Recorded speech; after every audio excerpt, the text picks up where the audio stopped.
Scientology could be called, well, you could call it a religion of religions.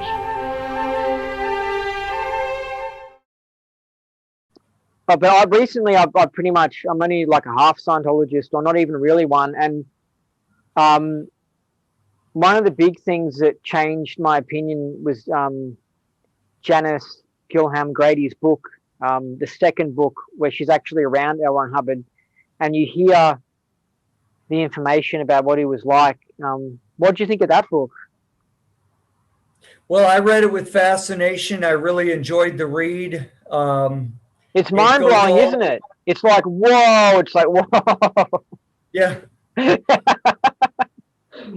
It goes all over the place. I mean, you learn some things about LRH that are actually kind of cool, that he was a pretty powerful guy. But then you learn some things that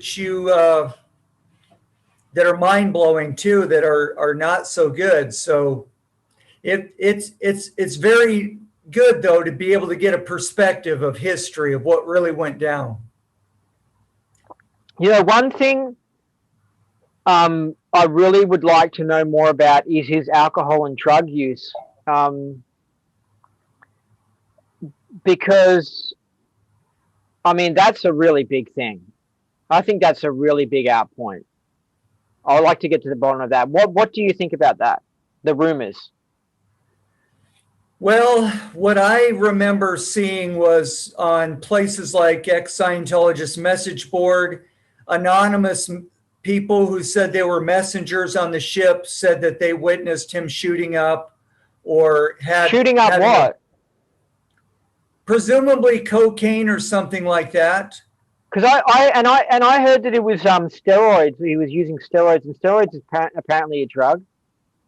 That could be as well, and that he had a box of various pills, but you know, nothing has been really confirmed in that area. Do you know what? Yeah, exactly. I haven't found anything that, like, you know, maybe he did a little bit of benzodiazepines or whatever to assist with trying to get into engrams and stuff, which is interesting because, of course, it contradicts this whole idea that drugs create engrams. But then he says the same thing with coffee. Coffee can help session, but coffee is a drug. It literally affects your mind. So he just contradicts himself there. It's like, is it an engram or is it? I don't know, it's just ridiculous. But what was I going to say? With the alcohol thing, right? Do you know what was super interesting in the book? Janice mentioned that Hubbard did have a stash of alcohol, and Hubbard said that that was his gifts that people had given him, because he would get lots of gifts and he would just put it in storage. And so I just thought, was Janice, the young 15-year-old, did she just believe Hubbard's little lie, like that little alcohol storage thing was all just gifts and he wasn't drinking them, you know? Or was he going in there every now and then and grabbing stuff and just keeping it under the radar? Yeah. I don't think this is just my opinion from what I've read and seen. I don't think he was a chronic alcoholic during the Apollo years. Someone blew the whistle on him on ex-Scientologist message board during the St. Hill years, that he was regularly imbibing alcohol daily, and that he had a flask being replaced daily. I heard that. Do you believe that? I do, because of the it rang true. But as far as the Apollo, he openly drank when he went ashore for social occasions, like meeting with government officials or parties, or, you know, and so he openly drank and he didn't hide it, and said it was okay, you know, but, and there's some of that in the book as well that Janice observed, but I don't think he was like a closet alcoholic on the Apollo years as he might have been back in St. Hill. Yeah. Yeah. He might have been battling it and had certain periods where he wasn't on it. But well, I think the difference was, I think he learned to solo audit and probably had some case changes. and you can't really do well auditing when you're under the influence. Or we have a rule that 24 hours no alcohol, and that's for a reason. And I think he probably skimped on that rule a little bit, but I would say he tried to follow it, for the most part, because it gives you better sessions when you're not under the influence. Well, Pat Broker was an alcoholic, wasn't he? And apparently he was having parties when he was in the 80s, looking after Hubbard and stuff at their ranch or something. Oh, yeah, Pat Broker was definitely an alcoholic, But, yes. see, And they were all drinking. It's interesting because it's like if he was anti-alcohol, I don't know, I just don't think he would have chosen a messenger who was an alcoholic to be hanging out at his ranch.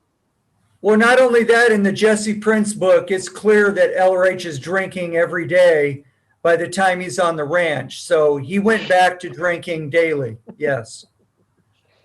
There's also an incident where Captain Bill, this is what Captain Bill really pisses me off, because you can tell he withholds out PR data. And I don't like how Scientologists do that, because they trap you into Scientology by not telling you the full story of what's going on in the religion. But Captain Bill, I don't know if you heard this, but Captain Bill tells of the story where it was like New Year's or Christmas or something, and Hubbard called him over and offered him some alcohol, and they drank together. And, when you don't know about this, you just think, oh, yeah, it was New Year's and stuff. But Hubbard wasn't in a social environment. He wasn't at the party. He was just in his office. And he had some alcohol, and it was like, I don't know, gin or something. And he had some with Captain Bill. And that, to me, actually is kind of behavior of an alcoholic, that they have their own. See, I'm not an alcoholic, right? So if I was on the Apollo, in my little cabin, I never would have like a setup where I could have gin or whatever and then call over Captain Bill to come into it. If I was going to offer Captain Bill a drink, it would be in the socialized area, because I'm not an alcoholic, and I would have got the alcohol from the communal area and would have said, hey, Captain Bill, come over and have some alcohol. It wouldn't be in my private office, and I wouldn't be drinking by myself. Do you see what I mean? So that to me indicates that to me is a little bit of evidence, but there's so much about Hubbard that's just so bizarre. I mean, like, even the times that Janice talks about where Hubbard would just, lots of, I think, loafing time where he would just sit around and tell stories and stuff. And like, I don't know, you just get this idea of this really gung-ho Sea Org member, dedicated. And then you find out that he's up these stories of just him being messing around and stuff, and it's just, wow, Scientologists, the church members, are so detached from the real Hubbard. It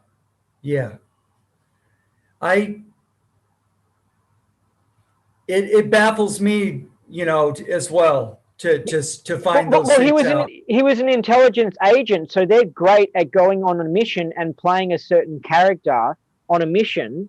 So they're sort of like, they're actors, basically, agents. So in order for him to have been in naval intelligence, he must have had that ability. And so he did it with the Scientology public. He played a character and foisted it onto all the public. Only those people who were close to him, like Janice and Jesse Prince, got to actually see the real Hubbard. Right. And, in playing the character, it's really strange, because playing the character itself draws you into that life or that character. And so I don't think he was completely a fraud, like many other people have concluded that have found out about his intelligence background or have looked at how Scientology went and some of the comments that he made. I think he was deeply divided inside himself. But I think a part of him did believe that he had found some really cool things that would help people. And he did believe in it. And he did find that the auditing worked. And he did apply himself. I mean, he was diligent. He spent a lot of time, usually late at night, doing research, either solo auditing or studying folders. So you get this dual picture of a guy who sometimes just, like you said, loafed for long periods of time and didn't seem to care about anything. And other times it's just blazing this trail of research like during the expanded Dianetics and L's of 1972. And the people around him will tell you that as well, that it's really fascinating how hard he worked at this, So Yeah, he's not a complete scam artist. He's not. Scientology, I think, is just a little bit of a scam. It's just not what you expect. Because it does seem like that Hubbard really believed in what he was doing, but then he would go crazy, and then he could suddenly do something that was like against the tech. And he was just a crazy person. And we can analyze, because I've come across crazy people in my life, and you can sit there thinking about their behavior for hours, and it's just a waste of time. They're just crazy. And I really think Hubbard was crazy. Yeah, you get that. You get the phenomena that you'll find in artists or inventors, that sometimes they will actually go on and really push and make lots of breakthroughs. And then all of a sudden there's some kind of psychological thing, or in Scientology terms, we can say it was a whole track key in or something like that, where the guy just destroys his own work all of a sudden, and it says, he did that with Dianetics in the early 50s, especially when he lost Dianetics and he actually started attacking it, and went off and did Scientology. And then it took him a long time to bring Dianetics back into the mix, really. Even when, and so there's a history here. There's a history. It's not the first time that he did very strange things that seemed to go against. But he just, he got worse. But he got, as time went on, as he got older, he got worse and worse and worse. It does strain the limits of understanding, though. When you try to understand insanity, it's a must reach, can't reach. It's very difficult to follow. When was he serious and when was he spinning a yarn? After a while you can start to figure this out, but it would take me longer than we have to paint examples and to teach people, well, this is when I think he was sincere, this is when I think he was fooling around, because of the whole thing that the church, the mythology that you get when you go through the church, and they only have Hubbard the hero, Hubbard the God, Hubbard the savior. And that's what we were exposed to for so long. And that's why it's so mind-blowing to find these things out later that, and he'll tell you, I told you I was only human. He didn't lie about that. Yeah. Yeah, it's interesting how intelligent Mission Earth is, but then at the same time, he was supposed to be freaking well crazy. And it's like, it seemed like, he was crazy. Like he was coming up with a running program, which was like a torture program. It's just, he's very entertaining. Like it would be awesome if someone really made a movie about him, actually showing how he really was. It'd just be like, what the hell? It's just such a crazy character. Well, did you see The Master? Yeah. So they kind of did, but that was more about his early years and maybe the first few years of the Apollo. It was a historical fiction, but they weren't very accurate with when was he on the ship, when was he off the ship. They tried to pack the 50s and 60s all together into one movie. And I think they did a pretty good job of capturing the feel of it, but they, you don't get really a good sense of the history watching it. You just kind of get the sense of the craziness and the fact that he was both trying to help people and also drinking in the back room, kind of thing. Yeah, and I saw that when I was in the church, and you just think that, it's written by someone who's gotten false data or something, and it doesn't sink into you. One thing that makes me believe in the whole drug and alcoholic thing is the craziness that Hubbard was showing, because it seems to be with crazies and stuff, that's what you seem to get. You get drug use and alcohol use and stuff, and you get erratic behavior. And so someone who's got a bad diet and exposing themselves to these chemicals and stuff, it makes sense looking at Hubbard's health problems and all those sorts of things. That's what makes me think that, yeah, this could be possible. If Hubbard was like just on this excellently clean diet and wasn't overweight and wasn't having outbursts of emotion, and showing signs of being hyperactive and stuff, if he wasn't doing that, then I would say the drug thing's got to be silly. But he shows signs of being affected by chemicals. Because, with me, the other day, I've quit coffee. I went back on it for a few days, and then I stopped taking it one day. Something happened. It really pissed me off, and I was like, I want to punch a wall in. And I was like, I feel so angry. I was like, what the hell is this? I was just so angry. And that was caffeine. That was the caffeine drug that was affecting me. And then you hear that Hubbard I heard that Hubbard drank a lot of Coca-Cola or something. I don't know. Have you heard that from other people? No, I didn't know anything about the Coca-Cola thing. Well, I heard it from one person, but it didn't seem like he was lying or anything. He was a church member. He said he saw Hubbard on the ship. Yeah. He saw Hubbard on a ship with like a Pepsi or a Coca-Cola, and he goes, like Hubbard always did, or something. So, which makes me wonder, was Hubbard adding anything into those drinks?